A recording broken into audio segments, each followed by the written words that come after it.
فینیتو.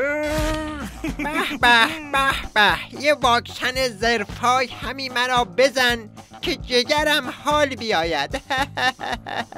کت خدا واکسنش اختصاصی می باشندی، ناکرو را ناک اوت می کند.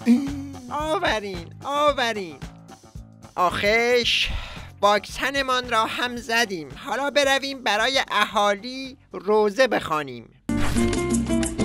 آهای اهالی فینیتو، ورود واکسن زرفای به فینیتو ممنوع می باشندی. این واکسن ها مال واشنگآباد و لندن کده هستند و به درد نمی خورندی. یعنی چی؟ تو اصلا چه کاره هستنی؟ پس اهالی چه بکنند؟ اهالی واکسن ساخت فینیتو را بزنند که بسیار عالی و مرغوب می باشندی.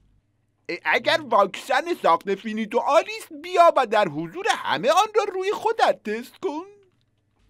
دشمنان از طریق این واکسن یک موجوداتی را وارد خونتان می کنند که سرتان بلا می آورندی.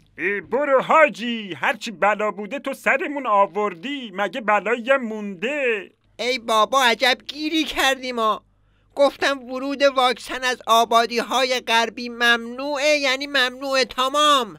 چطور خروج بچه های خودتون از فینیتو و ورودشون به آبادی های غربی آزاده، اما حالا که نوبت ورود واکسن شد ممنوعه؟ ای کت خدای بی پدر، واکسن بخر، واکسن بخر، ای کت خدای بی پدر. تا وقتی این کت خدا هست ناکرو هم هست. تا این کت خدای کل کرونایی کف نشود، این فینیتو هم وطن نشود.